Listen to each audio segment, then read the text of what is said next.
సిద్దిపేట జిల్లా కోహెడ మండలంలో చిత్ర విచిత్రమైన ముచ్చట జరిగింది. అదేంటంటే కొంతమంది భక్తులు అయ్యగారిని ఎత్తుకొని వేయరు. అయ్యగారిని ఎత్తుకపోయిర్రా? మరి దేవుడి దగ్గర పూజలు ఎవరు చేస్తారు, మంత్రాలు ఎవరు చదువుతారు అంటే అవి చదివించుకోనికి అవి చేపించుకోనికే ఎత్తుకపోయారు. ఈ మధ్య కాలంలో అయ్యగారులు ఎంత బిజీ అయ్యారో మనందరికి తెలుసు. దగ్గర 4-5 మండపాలు కలిపి ఒక్కటే అయ్యగారు ఉంటున్నారు. ఆ ఒక్క అయ్యగారే వచ్చి పొద్దుగాల సాయంత్రం పూజలు చేస్తారు 4-5 మండపాలకు కలిపి.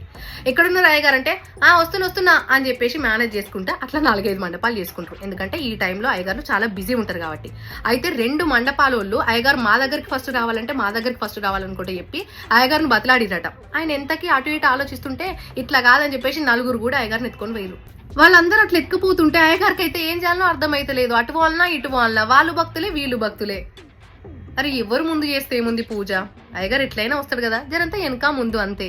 చాలా మంది పోటీలు పడి పూజలు చేయించుకోవడం, పోటీలు పడి డెకార్ చేయించడం, అది డెకరేషన్లు చేయించడం, రకరకాలుగా అరేంజ్మెంట్స్ చేయడం. వాళ్ళు అట్లా చేస్తురట, మనం ఇట్లా చేద్దాం, ఆ వాడకట్టోళ్ళ కంటే మనం ఇంకింత ఎక్కువ చేయాలి. ఇట్లాంటి పోటీలు ఏంది దేవుని ముందు ఎట్లా చేసినాం అన్నది కాదు, ఎంత భక్తితో చేసినాం అనేది ముఖ్యం. చాలా సందర్భాల్లో చాలా మంది ప్రవచనకర్తలు కూడా ఇవే చెప్తున్నారు. వైరల్ అయిన ఈ వీడియోస్ ని చూసిన చాలా మంది నెటిజన్స్ అయితే రకరకాలుగా కమెంట్స్ పెడుతున్నారు. చాలా ఫన్నీగా వస్తున్నాయి కమెంట్స్ కూడా. దయచేసి మీరు మాత్రం ఇట్లా చేయొద్దు, ఇది చెప్దామని చెప్పేసి ఈ ముచ్చట మీ ముందుకు తీసుకొచ్చిన. ఒకవేళ మీకు ఈ రీల్ నచ్చినట్టయితే షేర్ చేయండి, కమెంట్ చేయండి.